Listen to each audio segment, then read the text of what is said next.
Halo semuanya, kenalin saya Perawat Yudika. Yuk cari tahu bagaimana komunikasi terapeutik bisa membantu mencegah dan mendeteksi dini gagal ginjal kronik pada kelompok berisiko. Tonton sampai akhir ya.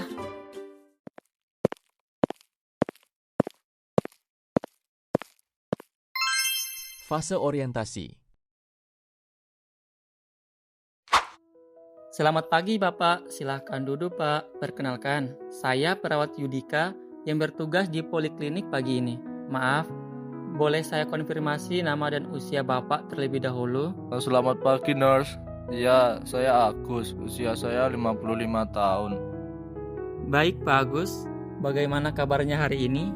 Dari hasil pemeriksaan fisik di depan, tekanan darah Bapak hari ini 160/100 mm merkuri ya Pak. Iya, Nurse. Kepala saya bagian belakang itu rasanya agak berat. Nah, akhir-akhir ini badan juga rasanya gampang lelah gitu. Baik Pak Agus, pagi ini kita akan berbincang-bincang santai sekitar 10 menit mengenai kondisi tekanan darah Bapak serta pentingnya menjaga fungsi ginjal sejak dini. Tujuannya agar kita bisa mencegah terjadinya komplikasi yang lebih berat di kemudian hari. Apakah Bapak bersedia? Boleh, Nurse. Saya bersedia. Kebetulan saya juga ingin tahu kenapa tensi saya itu sering tinggi. Tahap kerja.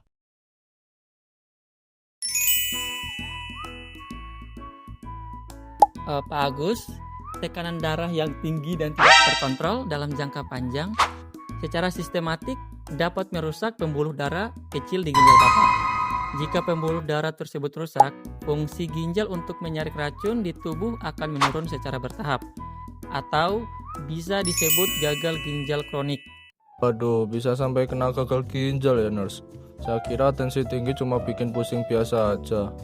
Nah, lalu tanda-tandanya kalau ginjal kita mulai terganggu itu seperti apa, Nurse? Saya sangat memahami kekhawatiran Bapak. Gagal ginjal di tahap awal memang sering berkembang tanpa gejala yang disadari oleh masyarakat. Namun, beberapa tanda awal yang perlu diwaspadai antara lain urin berubah warna atau berbusa, kaki atau kelopak mata mulai bengkak, cepat lelah, hingga perubahan frekuensi buang air kecil. Oh, seperti itu ya. Lalu, apa yang harus saya lakukan sekarang agar ginjal saya tetap aman dan sehat, Nurse? Ada beberapa langkah pencegahan penting Pak Agus. Pertama, rutin meminum obat penurunan tekanan darah sesuai resep dokter agar tensi tetap stabil. Kedua, kurangi konsumsi garam berlebih dan batasi makanan instan. Ketiga, usahakan minum air putih yang cukup dan lakukan olahraga ringan secara teratur. Dan yang paling penting, lakukan deteksi dini melalui pemeriksaan urin dan darah secara berkala untuk memantau fungsi penyaringan ginjal Bapak. Tahap terminasi. Baik Pak Agus, kita sudah selesai berbincang-bincang mengenai hubungan hipertensi dan kesehatan ginjal Bapak. Bagaimana perasaan Bapak sekarang? Sekarang saya merasa lebih tenang dan paham, Nurse. Ternyata penting sekali ya menjaga tensi saya demi kesehatan ginjal.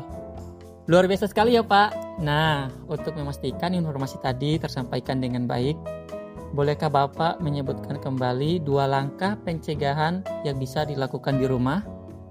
Yang saya ingat tuh, rutin minum obat darah tinggi, mengurangi makanan yang asin-asin, dan harus rajin cek kesehatan ginjal ke laboratorium. Tepat sekali Pak Agus, Bapak hebat sekali bisa mengingatnya. Ini ada brosur ringkas mengenai pola hidup sehat untuk pencegahan gagal ginjal yang bisa Bapak baca kembali di rumah bersama keluarga. Bulan depan saat jadwal kontrol tekanan darah, kita evaluasi lagi kondisi Bapak ya. Tetap semangat menjaga kesehatannya Pak. Baik, Nurse Yudika, terima kasih banyak atas penjelasan dan informasinya yang sangat mudah dipahami. Sama-sama Pak Agus, selamat pagi. I just had to let you know you're